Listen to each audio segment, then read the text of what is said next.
galing sa Taiwan. Bumili talaga yan ng maliit na electric fan, oh. Ganito kalaki. Kasi walang electric fan sa amin eh, summer na summer. Tuwing ano siya, umuupo siya sa sofa namin, ginaganyan yung electric fan eh. Kasi alam niya wala kami electric fan eh. Halos lahat dito ng mga bahay dito, walang electric fan. Bilang lang.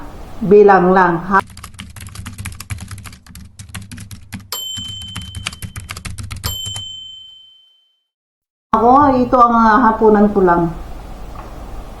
Maghahapunan lang ako. Isang araw na ano eh. Para matamlay ako sa kakadadak ko sa camera. Nakamaos na ako. Kaya, inom ako ng gatas. Sa kakainom ko ng gatas, busog na busog tuloy ako. Nakalimutan ko mananghalian. Anong oras na ngayon? Mag-aalas 6 na ng hapon. Wala pa akong tanghalian. Isang tinapay lang kinain ko. Naku, buti nga yung para yung papayat ako. Papayat ang mga bilbil ko. Ayan, rice na naman. Para sa akin, rice is life. Kahit na anong ulam, okay na yun sa akin. Hindi ako mapili sa ulam. Puwera lang. Huwag niyo ako yung bigyan ng baka, mahal yan. Tsaka hindi rin ako kumakain ng baka. Hindi ako sanay kumain ng baka kasi naglalaway ako kapag kumain ako ng baka eh. Hindi ko malunok-lunok yan. Para sa akin, kung bigyan niyo ako ng tuyo, kung bibigyan niyo ako ng baka, kalderetang baka or tuyo, ang pipiliin ko talaga tuyo. Tuyo. Or di kaya baka or rice with asin lang, okay na yun sa akin. Kasi hindi talaga ako kumakain ng baka. Hindi ko alam kung bakit. Kung anong mga mamahaling yan, yung mga meat na yan, kung alin ang mamahalin, ayaw ko. Hindi rin ako makain ng kambing. Hindi ko rin alam kung bakit. Kambing, hindi rin ako kumakain. Pato, hindi rin ako kumakain. Hindi ko ma-take ang mga yan sa pag niluluto, parang hindi ko alam bakit hindi ako nasanay kumain ng mga yan. Nasanay lang ako, tuyo. Ayan, baboy at manok lang. Huwag niyo akong bigyan ng kambing, baka, or beef, mamahaling beef, corn beef. Ay naku, huwag. Kahit na dilis-dilis lang sa akin, okay na yun. Huwag niyo na akong bigyan ng baka.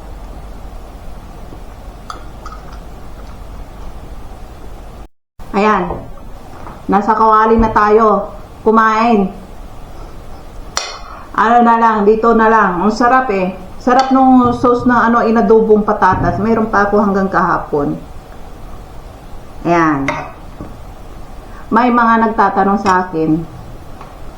Sabi nila, uso ba ang aircon dyan at electric fan dyan sa bansang Europa? Ay nako, huwag yung yun yan kasi dito sa bansa nila, napakalamig. Allergy sila sa electric fan at air condition.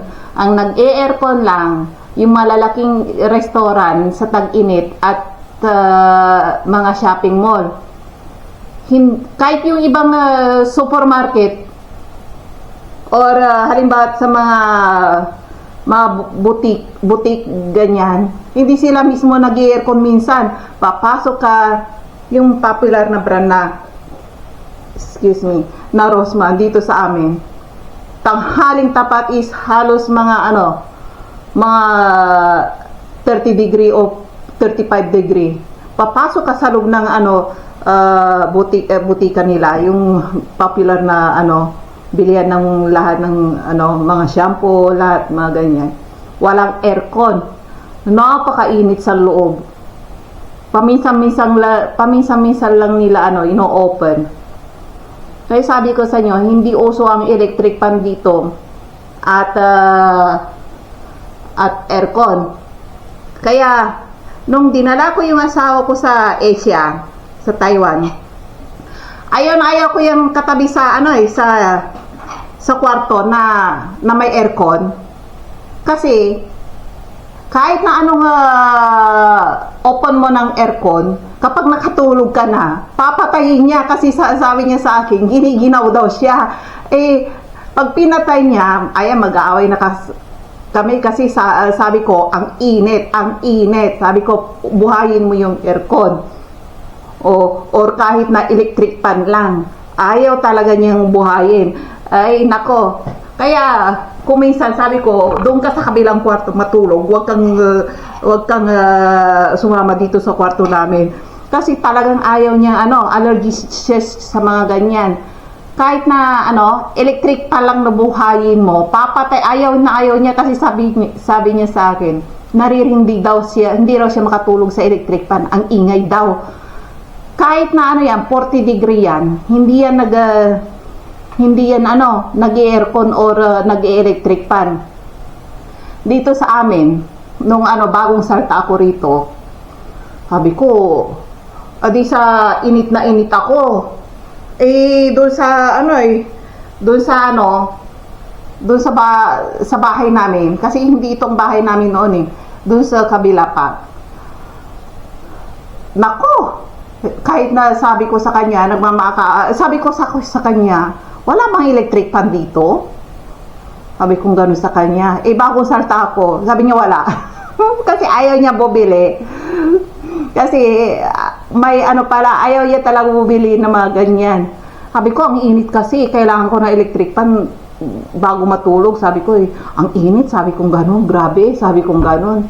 Kahit man lang pamaypay. Sa gabi, kung minsan, natutulog ako kasi may summer dito sa kanila mga month of June, July yata yun. Hindi ko na maalala kung anong month. Kasi ang tag-init nila rito, hindi naman araw-araw Kung minsan, mainit ngayon, bukas, taglamig na. Or 2 or 3 days, mainit. Tapos next day, magja-jacket ka na naman kasi malamig na naman yung temperature nila. Kaya ayaw niyang bumili ng electric fan. Pero isang araw, talagang init na ako. Sabi ko, ang init talaga sa loob ng bahay. Parang oven. Sabi niya, bukasan mo lang yung pintuan. Sabi niya, kahit na anong bukas ko pa rin. Sabi ko gano'n. Mainit pa rin. Sabi ko gano'n. Kaya kapag natutulog ako, yung bang unang panahon, na wala talagang kuryente at electric fan. Ganon ang ginagawa ko. Kumukuha ko ng kahon-kahon, pinapaypay ko sa sarili ko. Talaga hindi ako makatayo sa tapos tinitignan ko siya kung ano niya. Parang normal lang sa asawa ko na walang kahit na mainit. Nako!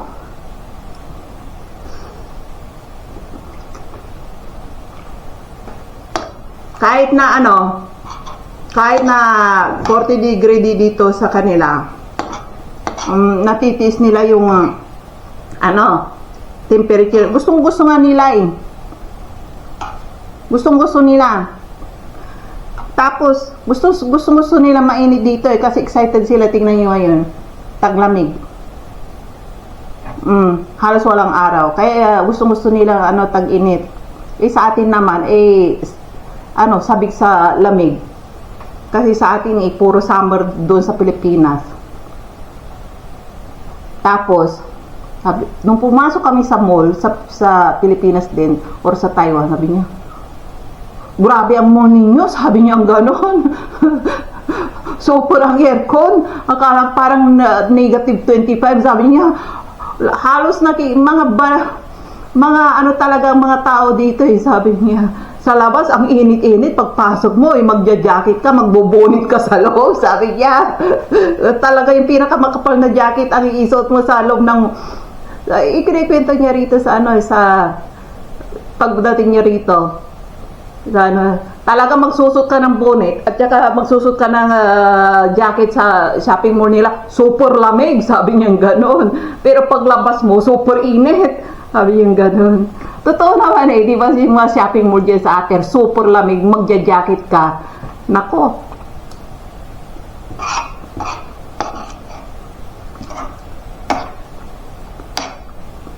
Kaya nung mga ilang taon, mga 10 taon, wala akong electric fan. Eh nung hindi ko na, taon-taon na lang, nainitan na lang ako. Ayaw niya akong bilhan. Kung ano-anong alibay niya sa akin. Sabi ko, bili naman tayo kahit na isang electric fan para sa akin lang. Yun na lang regalo mo birthday ko. Sabi ko gano'n sa kanya. Oo. Kung pumupunta naman kami sa supermarket, nakakalimutan ko. Ilang taon na nakalimutan kong bumili. Eh nung isang minsan, nakimpuhan ko, nakita ko yung may isang electric fan. Bago to, may isang electric fan ako rito, talagang pikit mata kong binili at inuwi ko. Inuto-uto ko asawa ko. Sabi kong ganon. Ito na lang birthday ko, sabi kong ganon. Iyan na lang i-regalo mo sa akin, electric fan. Eh, iniingat-ingatan ko yung electric fan. Eh, ngayon naman, ting tag-init, ayaw niya yung electric fan na itiniturn on sa gabi. Sabi niya, pakipatay yung electric fan. Napakaingay, hindi ako makatulog. Sabi niya gano'n. Kahit na, pinapatay ko yung electric fan o di kay, sa isang kwarto, doon ako natutulog. Kasi hindi ko talaga matik yung, yung init sa bahay na super init sa summer dito sa kanila. Kasi ayaw niyang marinig yung electric fan. Di doon ako sa isang kwarto. Ayun naman, susunod na naman yan. Sabi niya, ang electric fan mo. Ano gagawin ko? Sabi ko, gano'n, kahit na ang layo mo sa kanya, gano'n pa rin, naririnig pa rin niya yung electric fan. Ayaw niyang, kailangan, pag natutulog siya, walang ingay.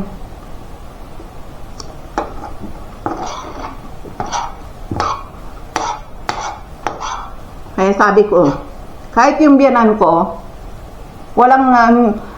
tumitingin ako sa bahay niya, wala siyang electric fan din. Kahit na yung bilas ko, laki-laki rin ng bahay, up and down.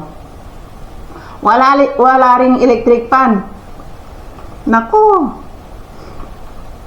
Kaya yung electric fan ko, parang ginto yan sa akin, inaalagaan ko. Kasi talaga super init. Kung wala akong electric fan, nagpapaypay ako. Nako, parang unang panahon na paypay ka lang kasi walang electric fan.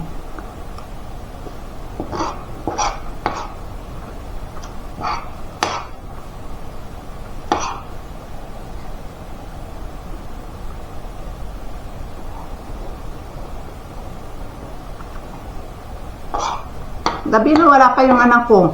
Pumunta yun sa kaibigan niya. Dito lang sa babae, kapitbahay lang.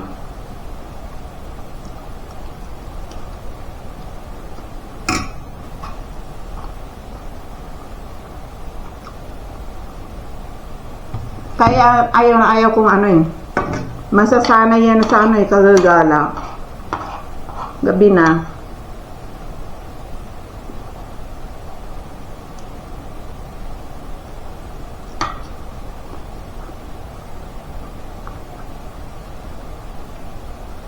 Mas gusto ko pa nga pumunta yung mga classmates niya rito kaysa siyang gumala. Naku. Kaya, natatakot ako magbakasyon sa Asia na naman. Kasi kapag wala ako rito, halimbawa ang tatay niya ay nasa trabaho rin, kung minsan hating gabi na umuwi. Walang magbabantay sa kanya. Gagala yan.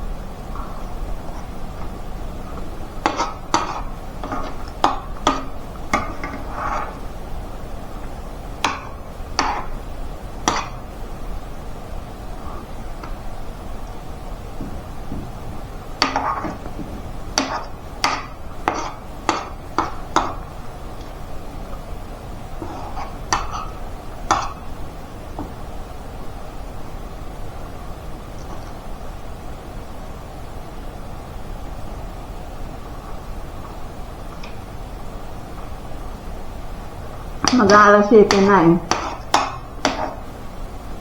Nagpaalam kasi sa akin Pinayagan ko. Sabi ko 2 oras lang Tagal-tagal na.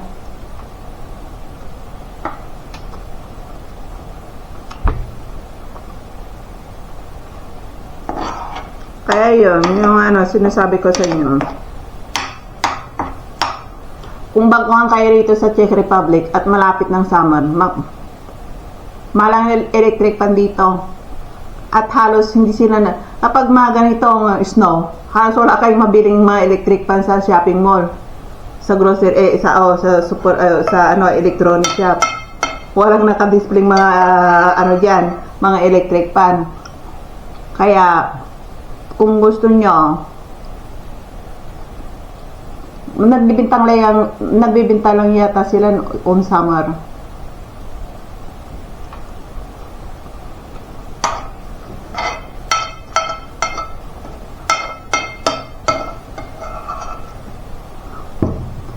Yan, buyong na. Isang araw na hindi naman ako kumain. Nakalimutan ko. Kakainom ko ng gatas, nakalimutan ko kumain. Yan.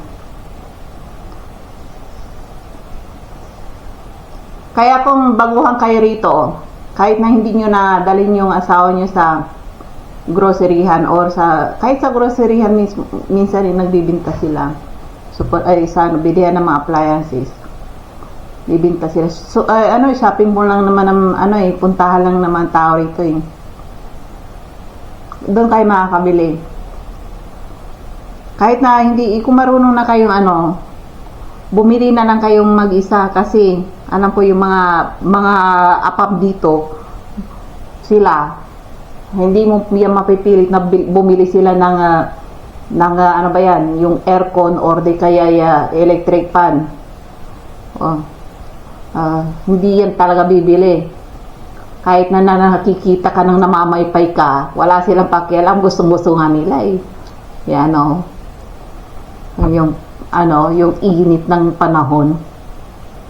Kaya mag-invest kayo sa electric fan ninyo kahit na maliit lang yung parang beholder na electric fan, ganyan ninyo lang yan. Okay na yan. Ayan.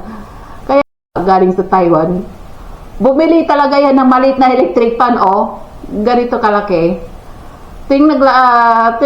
Kasi walang electric fan sa amin summer na summer.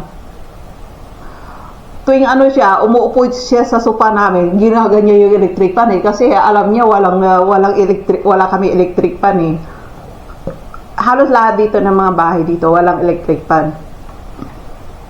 Bilang lang. Halos ayaw nilang bumili ng mga ganyang appliances. Yung electric fan or the aircon, hindi mabinta. Sa Asia lang mabinta ang electric fan tsaka aircon, wala dito yan. Ang mga nag-e-aircon lang, ang pagkakaalam ko, ay shopping mall lang. Tsaka yung malalaking opisina talaga, yun lang. Pero wala na. Sa mga bahay-bahay, regular na bahay, wala na.